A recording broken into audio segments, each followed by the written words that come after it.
Today I'm going to be doing a walk around on my 1986 Honda TRX 250r build. We can start with the front end. It has a roll design MX width front end. Sits about 50 inches wide, and it's got custom axis triple rate shocks paired with it. They are valved and set up to my weight for motocross. In the front, it also has Honda 400EX hubs. They're pretty nice, and it's paired with OMF 3-2 offset wheels. I have the kind of old school AC bumper. It is polished, wet sanded, so that's pretty neat. Moving on to the rear suspension of the quad, I have a Lonestar +1 swing arm with a Elka Stage 4 shock. I have the resi bottle mounted up front. It is the old style, but it performs good. All the suspension was built by Cage Tech race suspension. I have the Lonestar anti-fade sprocket hub. I have the Lonestar billet carrier and the Lonestar billet anti-fade nut. And I have the hubs as well in the rear from Lonestar. All that's paired with some Gold Speed bead locks. They're pretty nice. I've liked them. I've used them a good bit.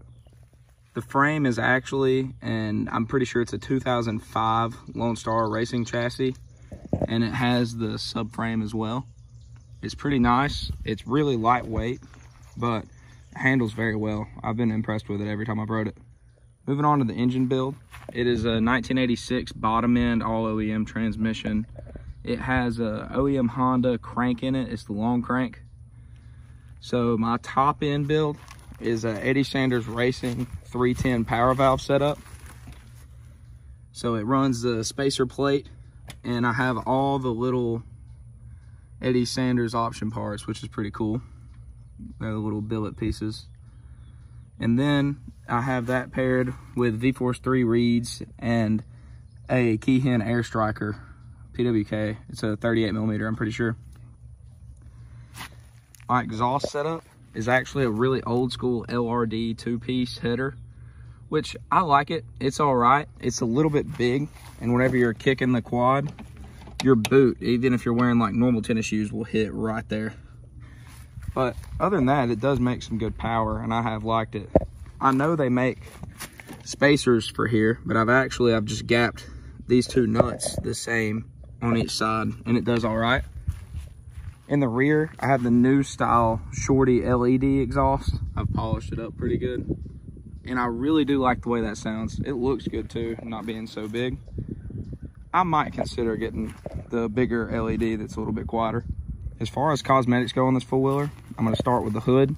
This is a vintage Quad Tech hood. I actually got this thing from one of my buddies. It was cracked really bad, and you could see this, it was flaking almost. Well, he sanded the whole thing, re-cleared it a few times, and polished the front piece for me. And I'm really impressed with it. I like it a lot.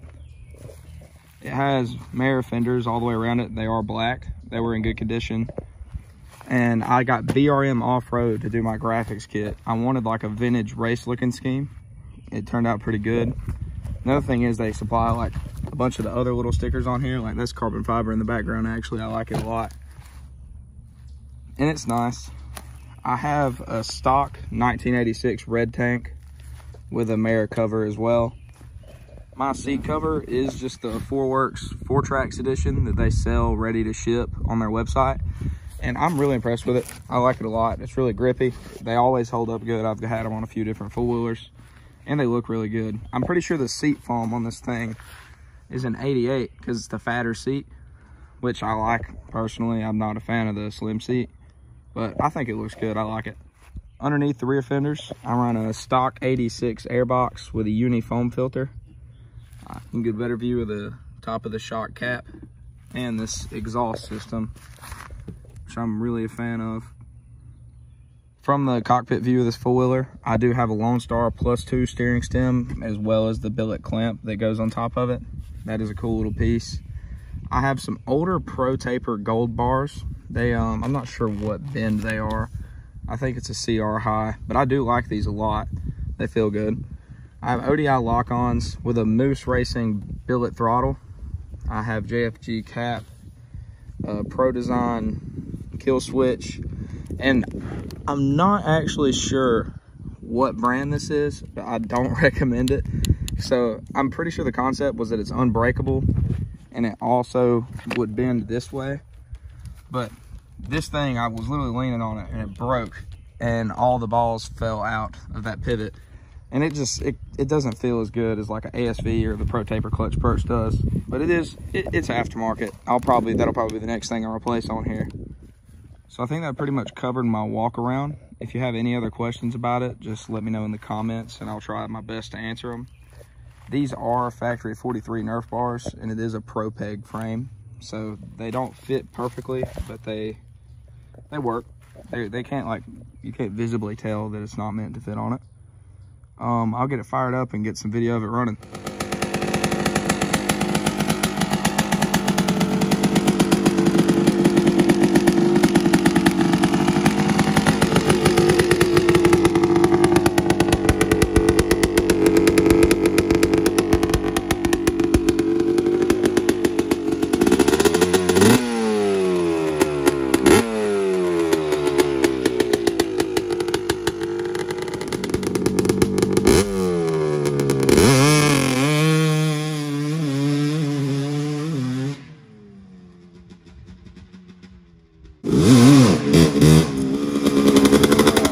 Thank you guys for watching the video. I'm sure that there will be plenty more of this four-wheeler on this channel, and feel free to like and subscribe. Thank you.